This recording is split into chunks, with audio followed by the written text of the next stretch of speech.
Strong Dads wants to thank Quality Auto Mart for joining us as a sponsor. Quality Auto Mart was born in 1985. They are owned and operated by Mark and Nancy Repke. Quality Auto Mart provides all the services, repairs, and maintenance for your vehicle's needs with a 3-year auto parts and labor warranty. They offer complimentary vehicle safety inspection and estimates. Also, they offer a shuttle service, and the 4th oil change is always on them. They are located at 7307 on State Road 46 in Batesville, Indiana. Make sure you give them a call at 812-934-2301. Hey guys, what's going on? Welcome back to Strong Dads here doing another show. Merle, how you doing today? I'm doing great, man. Awesome. I was told I was a mean dude by my kids. Uh-oh. I was being a jerk. Oh, this morning or just in general? In general. Oh, okay. Yeah. What did you do? We had a question the other day. We had a question. So we do a after dinner question of the night kind of thing. Okay. Right. And really, like, I think I've shared that on shows before, but our kids love it. Our son's always like, what's question? What's question of the night? And sometimes we just sort of make one up, but over the years, Linda has bought all kinds of questions for discussions or discussion points, like decks of cards. And so I just randomly pulled one out, and the question basically was, of the parents in this house, or for the parents in this house, referring to Linda and I, how would you rate them on a scale of 1 to 10 in terms of strictness? Ooh. And so as soon as I read it, I started laughing. I'm like, oh, okay. Did you like get midway through and you're like, nope, I'm not going to finish that one. No, Next question, discard that one. No, I was ready for it. So, but then all of a sudden the kids were like looking at Linda and I like, should we answer this? Are we being set up here? I think I'm going to answer this, and I'm going to have to go to my room for 3 weeks. That's hilarious. Yeah. So anyway, so the idea really, we are going to carry this into our show, is the whole idea of strictness in our life. We think about coaches, we think about parents, and sometimes just the word strict has a real negative connotation to it. I would agree, yeah. Oh man, that means mean. Right. And so, I even, the title here is, who would your kids say is meaner, you or your wife? Well, and I think that's a good point, because I think probably in the eyes of our kids, it's not like who's stricter, who's meaner, probably, at a young age. Because, just what you were talking about, like, that word strict kind of has like a negative connotation behind it. And I think a lot of us, as men growing up, or whether it be in school or our actual parents, like, I think the definition of strict means something different to us than it does for our kids. That they do see it as you're just being mean, where we may see I'm just holding you to a standard and you have to follow it, and that's me being strict. And no, you're being mean. So between you and Jen, who's meaner? You're meaner. It depends. Like it just depends on, like, if it's like clean your room, that's totally Jenny. She's much more strict on that. If it's like whatever, pushing your sister over, that's me. I'll blow some heinies. Okay. Great. Now I got to cut that out, because some woke individual will be like, you did what to your kid? Oh, cool. So who's the toughest coach you ever had? How about that? Like, think about coaches you've had. Did you have a coach that was tough that you liked? I did. I actually, it was, to date, is still probably my favorite coach, besides my dad, obviously. Dad growing up playing basketball. No, but my cross country coach in high school, Mr. Dobson. Yeah, you've mentioned him before on shows. Was a big influence. Cross country was definitely my primary sport in high school. It was something that I did pretty well in. We had a very competitive team, the guys and the girls side, in high school. And I would say Mr. Dobson was the one coach that was very tough on me, because he expected a lot from me. He set the expectation at the beginning of the season. This is where we're at. This is our goal, is going to state. He instituted like a 400-mile club in the summertime, so you had to put 400 miles in the 2.5 months of your summer break. We got T-shirts for it. He basically set a standard, and he held us to that standard. And I at the time, there was certain times he would get on us about doing things. I'm like, golly, he's just being a jerk, right? But looking at hindsight now, we were very successful, and it would definitely contributed to that. I mean, he is now a coach over at Mason High School, and that program is excelling, and it's because he is strict, because he does have a standard, and he holds the people to it. So I would definitely say Mr. Dobson. So if you're out there, thank you. Yeah. Well, I mean, that's really what it's about. And that's kind of what this show is about, and making sure we drill down a little bit of the understanding of strictness, what it means. Because we're really not advocating here strict in the sense of abusive or mean or that. Like, no, there's no place really for that sort of thing in parenting or coaching. But, man, like strict in terms of this is what we're doing. Yeah. Here's the standard, and why that's so important. Because what I think about that is not only did you guys as a cross-country team have success, but think about now the grit or the toughness and perseverance that you still have in you today because of that. Like, you remember, like, no, like I ran cross country. I know I can get through this. I still, and it's kind of funny because I tell Mia this all the time, because I remember Mr. Dobson telling me, like, he was a big advocate of not looking behind you in the middle of the race. Don't look where you've been. Look where you're going. Look ahead of you. Look at the next person ahead. That's who you're going to accomplish. And I tell Mia all the time, like, quit looking at where you've been. Look at where you want to go. Yeah. And that was definitely a Mr. Dobson thing. So What about you? What about who was your toughest coach? I had lots of coaches coming through, like with baseball. And it's funny now when I think back of like when I was a young kid, I didn't think the guy ever laughed. It was, and that's not true at all. Like it wasn't true at all. Mr. Kolb, he was a super nice guy, but he was just always very like, okay, we're going to run practice. Here's what we're doing. And so we didn't screw around in his presence. And I mean, we were little guys still, not whole ball. And we didn't screw around. And I remember right from the bat, like, going to practice, and if I'd see a guy screwing around, I'd step away from him because I knew Mr. Cole was like, go, run. So, but he wasn't the greatest influencer, just because as I matured and got into high school, I think I've mentioned before, my swim coach, Brent Rudemiller. And Brent was a guy who really created the grit of, and it wasn't so much in the competitions, it was the day-to-day practice stuff. Early morning workouts, pressing you when you didn't want to be there. And now, like, my son's on the swimming and diving team, and he has morning practices, and he just knows, like, him complaining about morning practice is falling on deaf ears. Like, I don't really care. I'm like, dude, it's what you do. Yeah, you committed to it. You committed to it. And because, you and I know, like, he's going to draw back on this. Like, when he's 25, he's going to be like, well, no, I used to get up and do practice. Like, and he's going to use that as something that held him up and made him stronger versus, well, my life was miserable because I did that.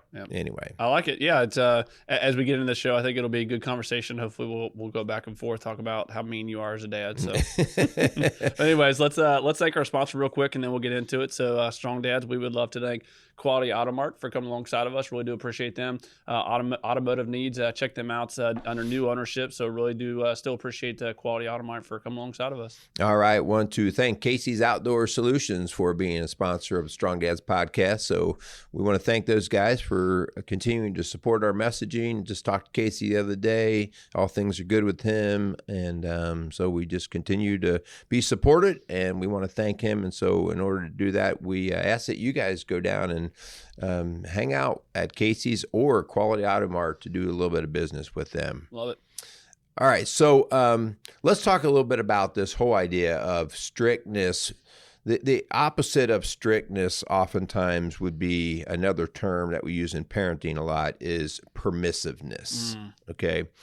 And, when you have a child-centered home, child-centered home became like this big deal in the 90s and early 2000s. Oh, do you have a child-centered home? My home is child-centered. And the dads didn't take it or leave it. They just heard their wives talking about it and go, oh, well, I guess that's what we should do because it sounds good. And child-centered gives way too much weight to the feelings of the child in their current state. And we've talked many times before about the current state of a child is a selfish state. And that's not a mean statement. That is just a natural state that, hey, the world, basically, they only see it through their eyes. They haven't learned things like empathy and service to others and all these things yet at the level that they're going to. And so if I tell my kid they need to go to bed at 9 o'clock, they might do a little bit of kickback. Well, can't I stay up later? My friends stay up later. If I tell them they can't eat something or whatever. And so a child-centered parent will oftentimes find themselves falling into greater permissiveness. Allowing, you can do this, permitting them to do whatever. Do you think that makes the kid happy or not? Yeah, that's. I think this idea of being permissive. Versus kind of. Being the quote unquote strict or essentially kind of almost, might be looked at as almost like micromanaging, right? And I think there's, as you were kind of talking, it made me think, and I referred to this, a show I did by myself a while ago. We were actually just talking about this, but the book from Jocko, he talks about the dichotomies of leadership. So these two opposite entities that have to come together and have this balance in order to truly, kind of have the best of both of them, right? So I think there's definitely something to be said about allowing your kids a little bit of space, a little bit of that independence, right? But also understanding that you are the parent at the end of the day. There has to be some rules or regulations that are set before the kids to hopefully, help them, kind of guide them in that position. So I think when it comes to this idea of being strict or, allowing your kids to essentially just run free, and I think a result of that is obviously going to be that kind of permissive. I think there's definitely got to be a balance that, the two polar opposites have to kind of come together in order to, hopefully develop it and raise, the next generation to, again, raise their kids. Again, kind of what you're talking about, with your son right now going through swim practice, he's going to look back on that and he's going to draw from that, in the future. And it's a lesson he's learning. Well, I like the word that you use because really a lot of parents would not consider themselves strict. But they're micromanagers. They're helicopter parents.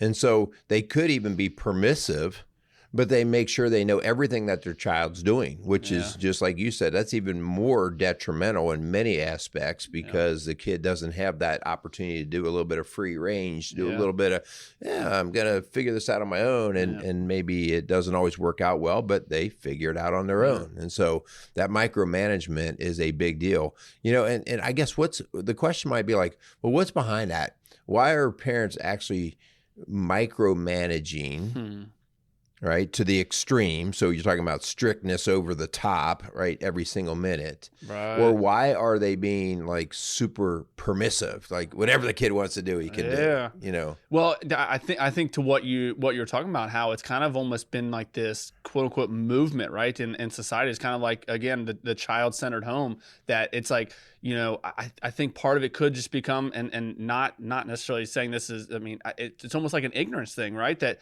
you don't know what you don't know, right? So you kind of almost just try it and see if it works out. And I think, part of it, we've talked a lot about the vision. I think maybe some of the lack of strictness in the home or the ability to just let your kids run wild comes from maybe not having a vision between you and your spouse, especially if you have different ideas on how parenting should go. When those don't exactly come together, there's some friction in there. So then it's just sometimes men sometimes just throw their hands up. Okay, well, let's just whatever you want to do then, right? And so maybe that plays a part in it. Yeah, they're for sure. I think coming together on that, because like you said, you're trying to balance your own personalities between you and your spouse. And I see the micromanaging parent is a very insecure parent. Very insecure in that every failure the kid has is a reflection of their failure. So I have to make sure my kid has got everything covered. And we'll say, it's for your own good. But really, I just can't deal with my kid not being perfect. And then the other side is the insecurity of not being liked, the extreme permissive parents. Yeah. Like, well, you know, like, and again, this is probably becoming overused, but you're not your kid's friend. You know, you're their parent. Yeah. And so the number of parents who seek a level of friendship greater than parentship is, you know, all out of insecurity. Like, I don't want my kid to be mad at me. Right. Isn't it funny that I would venture to say if you surveyed every guy out there, like, hey, you know, your boss at work, like, do you want a boss that micromanages you? Right. Yeah. They would all be like, hell no, right? I don't want that. You know, I want a little bit of freedom. And then all of a sudden you go home and you're like, okay, you know, you essentially do that to your kids. And again, they're different, but they're still the same, right? I mean, it's still a relationship that you're trying to build. You're trying to, you know, teach your kids something, you know, at work. You know, if you have a boss, a supervisor, they have expectations. So it's like, it is different in the sense you're dealing with kids versus adults, but there is definitely some similarities there. Yeah. Yeah. So let's move to the idea then that, okay, so then what would strictness look like, and why might we do it? And I think this is more. This is a show for parents, but this is a dad show, and I think we're directing at the strictness part because there's a different level of strength and authority that just comes through maleness. Correct. And that's not to take away anything, because there's a different level of nurturing and caring that comes through femaleness, and you know, that just is what it is. And so the idea here is a question that I proposed to my kids the other day is, recently the mega lottery was like $1.3 billion. Yeah, that's crazy. And we are having a conversation. What would you do? You know? And of course that's fun to just dream about, but to watch your kids like, I'd buy a new pair of shoes. I'm like, oh dude, like, they're really, you can get whatever you want. Okay. Right. And, but we also then talk about how, with our kids, we talk about how there's something really weird about the idea that a high percentage, and I don't even know what that percentage is, but a major percentage of big time lottery winners end up bankrupt or having a destroyed life. What happens with that, right? What happens with that? And so it relates to this. There's this whole phenomena of, anything that's worth having is worth working for, or nothing good ever came easy, or the higher the cost, the greater the value. You know, these are different things. Like, you and I now know, we were talking about you studying for promotion. This is going to be a pain in your butt.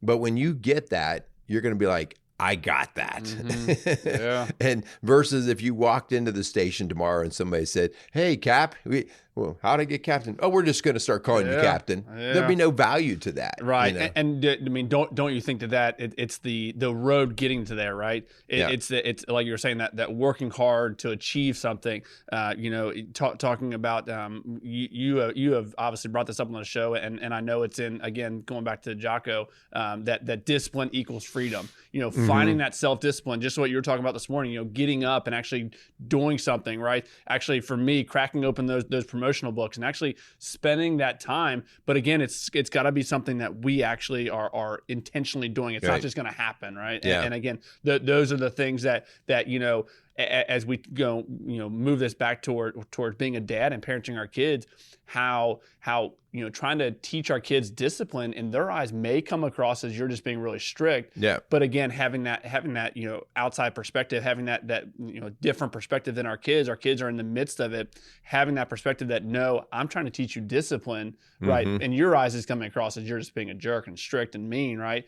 But again, it's just kind of finding that balance. And we want to teach our kids, but we also don't want to be a micromanage where you're like, you're going to do this, and this, because then it's going to get you that discipline that I know you're going to need. Yeah. Well, and Jocko states this, and we've done shows and done research on it too.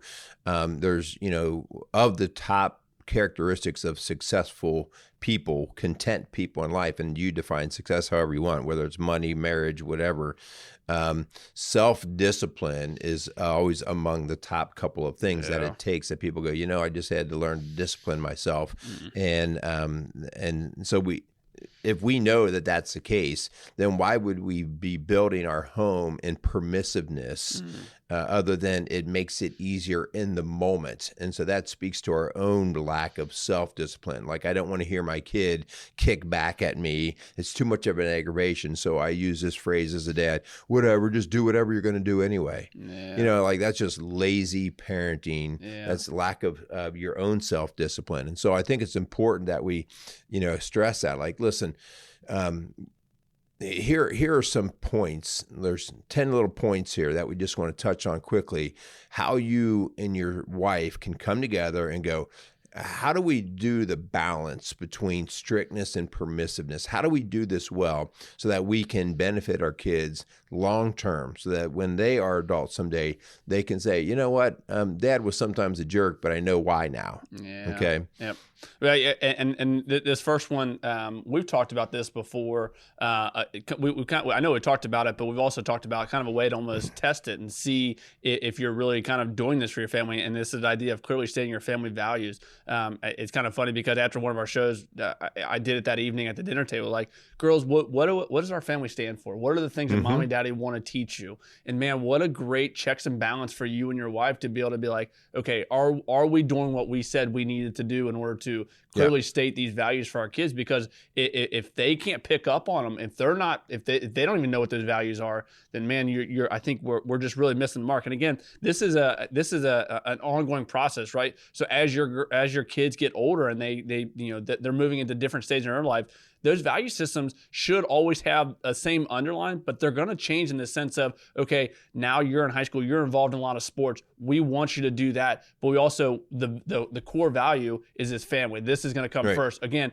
as our kids change and move and develop in their life, I think, again, that the underline of the value system has to stay the same, but there can be some ebbs and flows of those. Right. I mean, but the important part is you and your spouse coming together and identifying those values and stop making the assumptions of what the values are. Like, if you say you value that your kid has a work ethic or behaves in school or whatever it is, then you both have to then state it. And your kids, like you said, they need to know it. Yeah. Like, your kids should be able to say those things out to other people, or at least be able to say, I know what happens if I don't. Yep. Which leads me to the next thing. So once you state your values, then you and your wife need to come together, and then you set the expectations on behavior, right? The expectations on behavior. So maybe a value is trust and honesty. That's, in our home, we have trust and honesty are some values that we have. Okay, so the expectation is we do not tolerate lying, right? Because lying is a behavior. We do not tolerate laying around the house when there are chores to be done. Yeah. All right. So we go after very more specific behaviors, and we talk about this is what we would like you to do, and this is what we don't want you to do. Yeah. All right. Yeah, and with those expectations, going to the next one, like part of once your kids understand the expectations, there's no way to move to the next one of clearly stating the rewards or the consequences if you haven't first off lay those expectations out. Yeah. So this is what's going to happen if you don't, do what you're supposed to do. The expectation we've laid, if you don't, do your chores and you want to sit around the house all day, this is what you can expect is going to happen because you didn't meet that expectation. Yeah. So again, it's kind of that going back to the first point, that checks and balances of, hey, this is what we want from you, and if you don't meet this is going to be the punishment. If you do meet it, then X, Y, Z will happen. Whether it be you're giving an allowance. If you accomplish your chores, you'll get your allowance. If you can do your chores, do your homework when you first get home, you can go outside and play for 10, 15 minutes, whatever that's going to look like for you. But in order to actually have rewards or consequences, you have to have the expectations first. Yeah, the highest percentage of the time, people will work into the direction of rewards. Most of the time I drive safely because the reward is I stay alive. I don't get hurt. I don't hurt people. And so 99% of the time, I just am driven by doing the right thing in terms of my driving. Every now and then I get selfish and I might speed or be more reckless. And I just need to know, like, oh, I get a speeding ticket today. Now I whine and complain like a 3-year-old, right? That's where kids especially come off as you're being mean, right? The police officers being mean to me. Right. It's like, no, most of the time, dude, you understand the reward. But the reward is we just take it for granted, right? And just like in your kid's life, if the kid just understands that you're predictable, and 9 times out of 10, when they just do the right thing, things are going to go their direction. But on the occasion that they choose to not go that direction, and I will say on the occasion, this happens way more often than I want to, Merle. Well, we're slowly in the teaching process here. Well, it's funny you said about the driving safely. So to me, like I know what the consequences if I don't drive safely, right? Or if I speed, right? And then I'll go on a run where I'll be on an auto action. I'm like, okay, I'm going to drive under the speed limit now, right? Because I've seen the consequence. I've seen and it's just like, I think the same can be said about our kids. It's like, sometimes you may lay out the expectations, the reward and the consequences, and they're still going to test those waters. And then maybe they, the consequences for not following this expectation need to be reiterated a couple of times, whether that's whatever, go to your room, time out, a spanking, whatever that looks like. They need to kind of feel what that consequences of not not actually doing the expectations actually feels like. And this is part of the strictness. Yeah.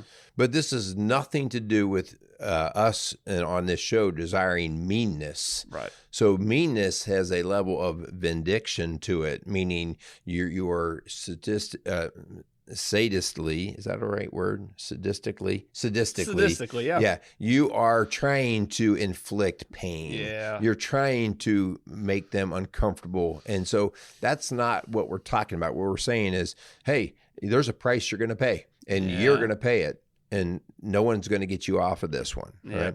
Yeah. You've talked a lot about this one before, whether it be your kids, forgetting their homework, forgetting their lunch, this idea of always kind of stepping in and always be, always saving them from their failures. And I think, man, this is a tough one because, I can't, especially now my girls are school age where they'll be like, I'll get ready to drop them off and be like, I forgot this. And it's like, we're less than a mile away from the school. So you got to weigh that, right?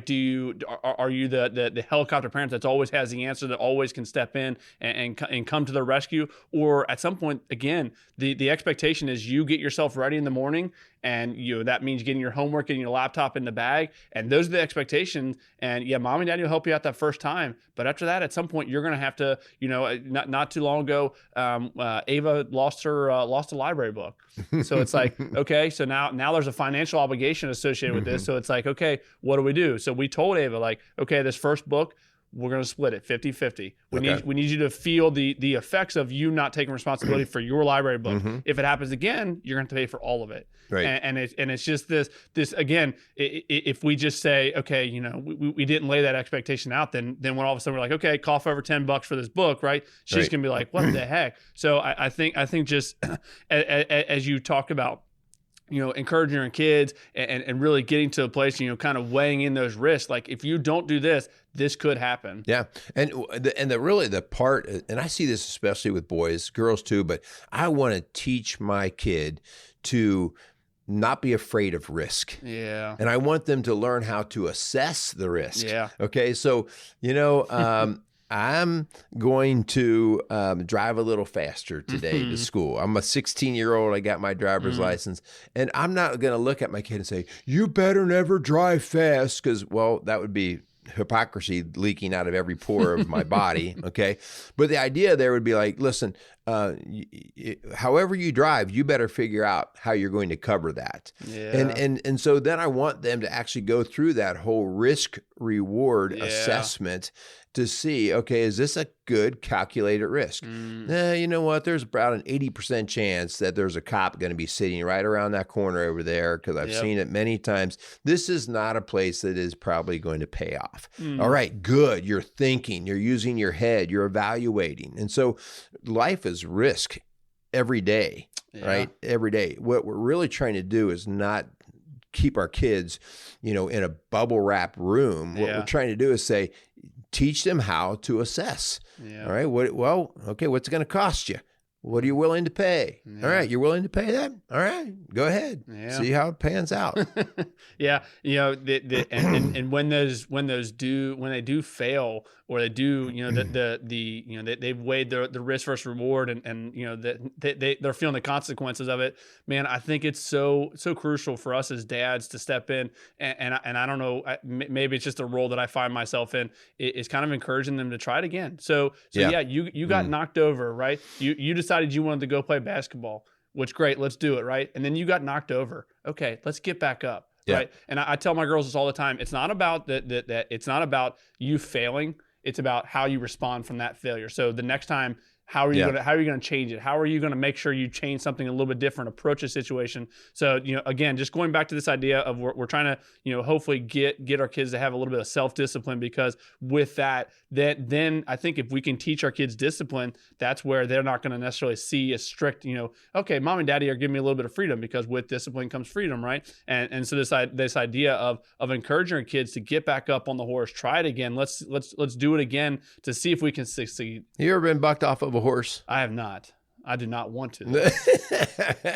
Get back up on the horse. I've been bucked off of a horse. And, that's all fun and games until you're flying through the air, and then you hit the ground and you can't breathe. And you're going, and literally that's what my dad was really big on, this get back on the horse thing. And he was like, in his own way of language, get your blankety blank back up, dust yourself off, and you're getting back on that horse. Oh, Dad, I can't even breathe. No. But that's the idea, because if I leave in an impaired state, in other words, I'm anxious, afraid, whatever, that will be the last thing I remember. Oh, yeah. Okay. And so I need to make sure I leave saying, no, I mastered that. Yep. So get back up on the horse. Yep. I like it. I was at a shooting range one time, and I got, looking through the scope, and I got hit right in the head, right in the eye, right? I almost knocked myself out, right? But I'm like, daggone it, I need to make sure I'm like, I need to shoot this gun again to make sure I know that I can do it without getting smoked in the face. You get the nice smile above the eyebrow. I busted myself good. Those are fun. Oh, yeah. No. All right. So the number 6 one is encourage them to problem solve their challenges. Man, I'm telling you, working in the school world, I saw so many kids get rescued so frequently. And this goes back to the idea of, mom bringing the lunchbox or whatever. But here's the real point. Teach them how to problem solve. The idea that they come to you when they're whining about not getting something or something not working out, instead of you coming up with the ideas, well, maybe you could do this, maybe you could do that. Well, how about I'll do this for you. Yeah. No, like you're basically handicapping your kid.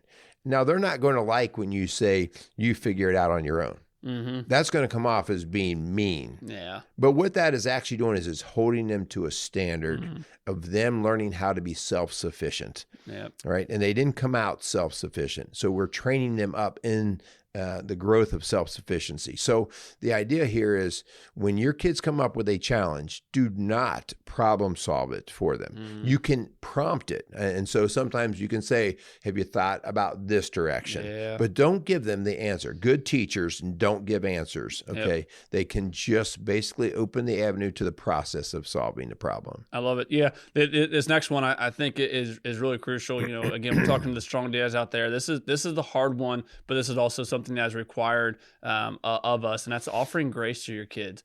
Knowing that at the end of the day, I have a 9 and a 7-year-old, And again, I know, putting myself in their shoes and understanding like, okay, a 9 and 7-year-old, how are they really thinking, right? And just giving them that grace that when they do fail, because they're going to, giving, if you're gonna hold them to a standard, you're gonna have to hold yourself to the same standard. So it's like if I'm expecting them to never mess up, then I as a dad can't ever mess up, and obviously no one's gonna expect you to do that. So I just think offering grace to your kids is going to be so crucial, because again, it's finding that balance of being strict versus permissive, and just allowing your kids to essentially run wild, right? And again, you just have to find that balance, and through all that, there has to be grace given to your kids, because you're going to want them to give you grace too. Yeah, grace is really the seasoning that separates meanness from strictness. Okay, if there's never any grace, then that is mean. Okay, like now you're just being a tyrannical jerk.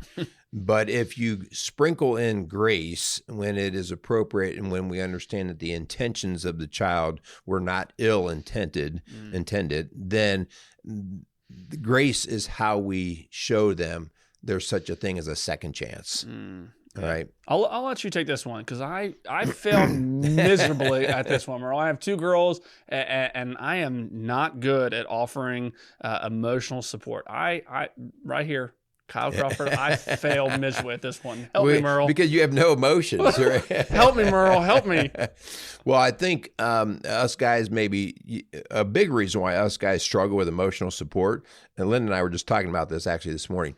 Most men I know are really uncomfortable with emotions, myself included. Like, I will avoid emotional conversations, even with my wife. I mean, this is what I do for a living, and I can delve into your emotions, but I'm not going to really get into mine. Okay. And so it's uncomfortable because we don't like the feelings that it has. I don't like the idea, like I could cry, I could slam the wall, like all these extremes freak me out.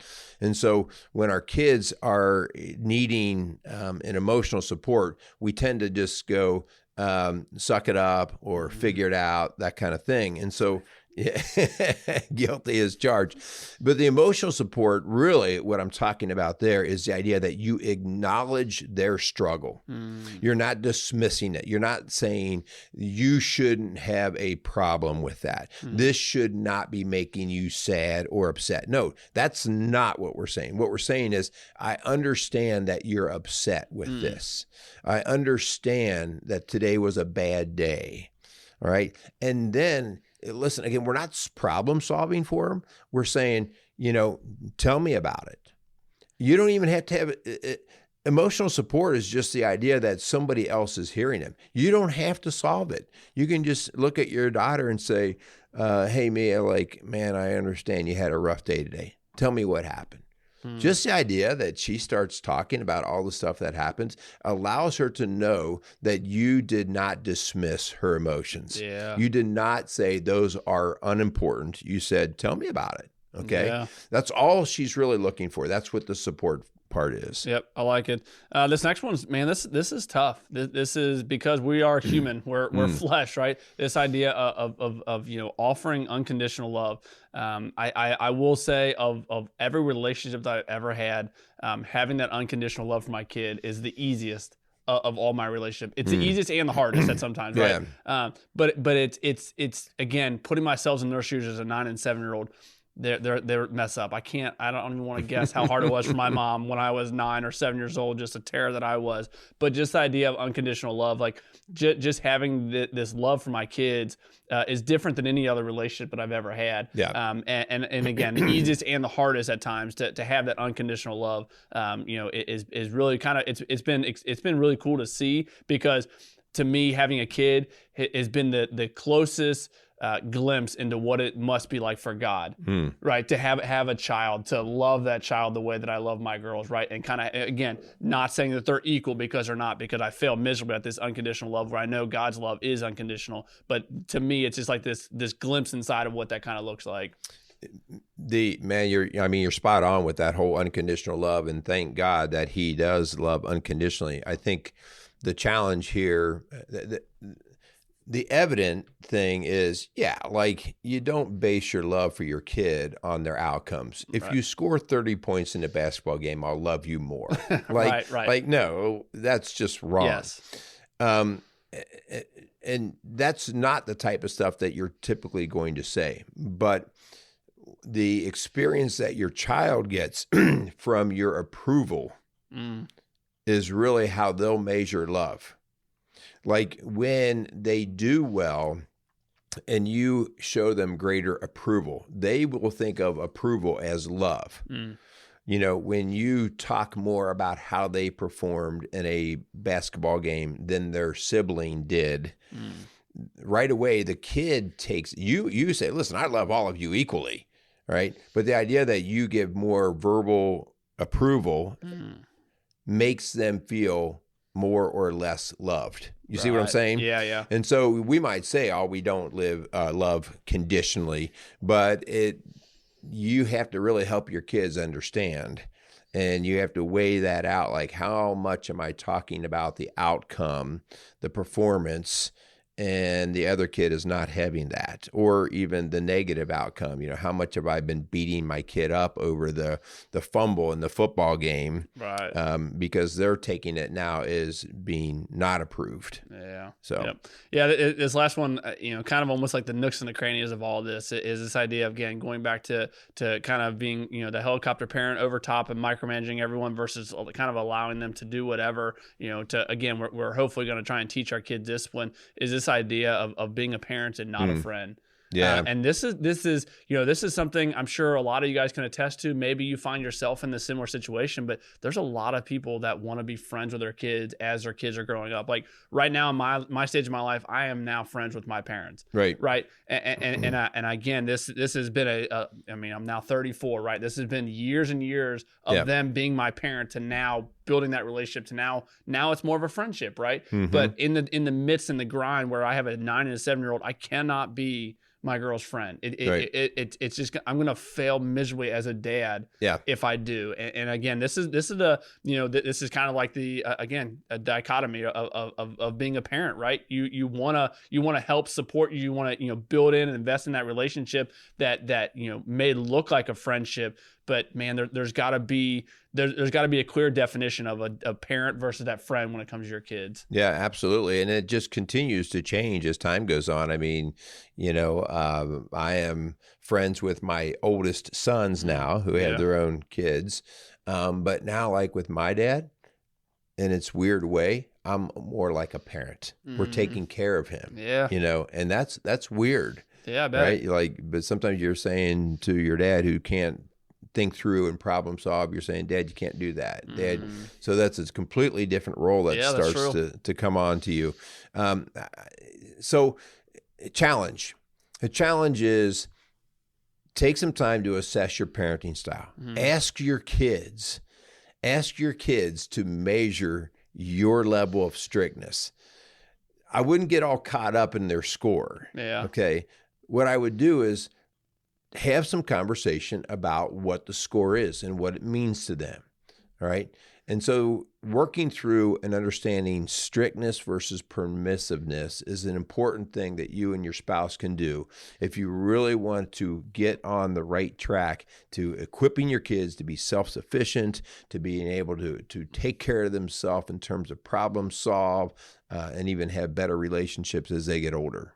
Love it. Yeah, man, I hope this kind of sparks some conversations with you and your spouse. Hopefully at the dinner table, you guys can talk a little bit about this. Again, going back to those 10 steps, man, I just think there's some good stuff in there. Go back, talk to your kids about it and kind of see where it falls. And I hope you guys are out there having a good week. We really do appreciate you guys continuing to tune in to us every week, putting out shows. Share the heck out of it on all the platforms that we have. Give us a 5-star rating because that way it populates a little bit easier for people, more guys that hear what we got to put out. So, what would Mia rate you on the scale of 1 to 10 in strictness? Oh, well, she's more like me than I care to admit. So she probably would be, she wouldn't be as harsh. Ava would be pretty harsh. Ava would be like, you're like a 12, Daddy. Yeah. You're a 12. Casey's is a premier garden center and gift shop located in Lawrenceburg, Indiana. Casey's offers a wide selection of plants, landscaping materials, home and garden decor, and gifts for every occasion. Casey's is committed to providing exceptional service, a unique shopping experience, and value to every customer. Stop in and see what makes Casey's so unique. located at 21481 State Line Road, Lawrenceburg, Indiana, or call 812-537-3800. Let Casey's help you add beauty to your home.